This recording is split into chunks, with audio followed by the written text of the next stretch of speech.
Hello, everyone. Welcome to part 77 of my story. So, we just felt like, we were being taken advantage of and nobody was standing up for us. So, of course, we had full PPE. I remember we were in our complete gown. We had on our footies over our shoes. We had the headgear on. We had the respirator N95 mask that we were fitted for, where someone came off the base and actually fitted us for these N95 masks, gave us our sizes and told us, hey, this is the mask that you have to wear. We had that on along with a regular mask and a shield. And it's not too cold at this point when we're outside. We're going from van to van with these keys until we find the right one. And then we go in this van and we just start cleaning it. We're cleaning this van down, and all of a sudden somebody comes outside yelling and tell us that's the wrong van. They gave us the wrong keys. So then they give us some more keys and take us to another van. So we get in there with our spill kit. We're cleaning up vomit. We're scrubbing this whole van down. We're using Waxide, which is used in a hospital setting, as well as bleach and other chemicals. Then they tell us to take this van and bring it down to the warehouse. So we drive over down to facilities. We drop this van off, and then we walk back to the compound. And so we get back to the compound, and of course we're bitching. We're like, why do we have to do this? This makes no sense. Every day we got to go across the street and clean this contaminated stuff up. We're tired of it. We thought we didn't have to do it again. Well, by this time, they said, hey, we need those camp sanitation workers, and we want them over here at the FCI front lobby to clean every single day. And it was so disgusting when we would go over there. I remember we hadn't cleaned there in a couple of days, and we went in, and the restroom was so nasty. The women's restroom had blood all over the commode. It was tampons that they just threw in their pads on the floors. It was gloves. It was just disgusting. And I couldn't think in my mind, like, what kind of woman would come in here and use the restroom and just leave it like this?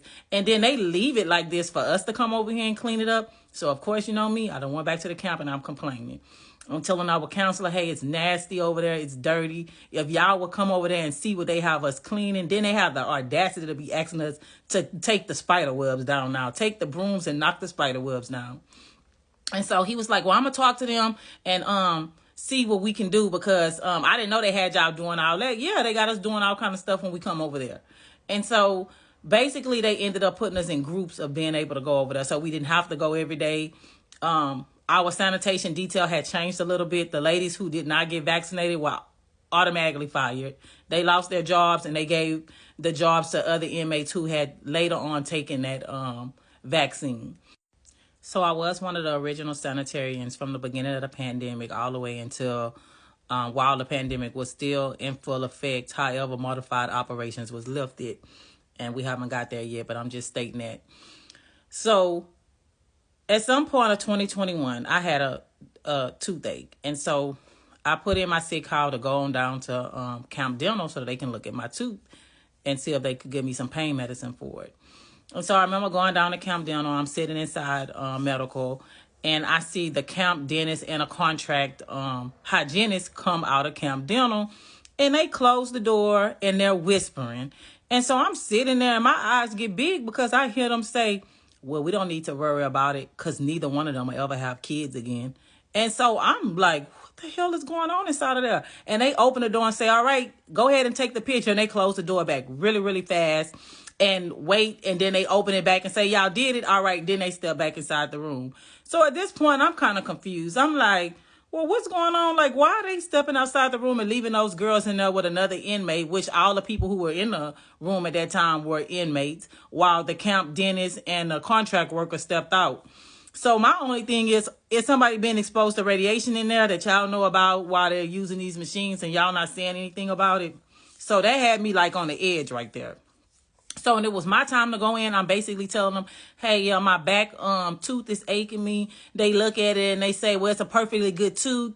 We're going to give you some pain medicine and some antibiotics for it, and I leave. So when I catch up with that camp dentist worker who was a sanitarian with me, I'm basically telling her what they were saying. And she was like, what, really? That makes me wonder. So you never know what's going on inside these prisons. Like, I remember after that, I'm talking to another contract worker who basically tells me at this point, and this is while the pandemic is going on, she says, so many staff members and contract workers who have come to work at this facility have come down with thyroid illness, and we're thinking that maybe we have been exposed to some type of radiation.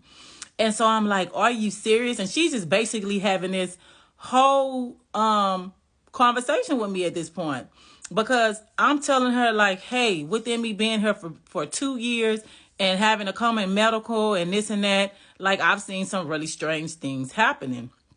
And I was there talking to her because I felt like I had a thyroid issue going on at that point.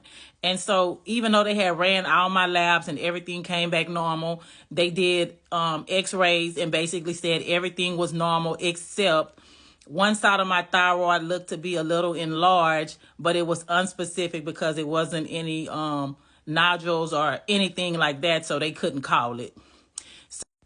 So they were basically like, Miss Bush, we can send you out and we can let them basically go inside your neck and dig around and try to see if they can find anything. And I'm like, what do you mean? But the camp nurse at that time told me, and I'm going to tell you right now, don't let them do it over here. And this is the camp nurse saying it. Whatever you get done, get it done on the outside. So I was like, yeah. So I'm not going to worry about getting a biopsy while I'm here. She was like, everything is fine with you. There's nothing wrong with you. And so I was agreeing with her. Yeah, there's nothing wrong with me. Never went back to medical again after that, because that was my cue right there. That's when it comes to medical treatment at this medical facility, which is the Hospital of Horrors. It's best not to even get medical treatment here at all.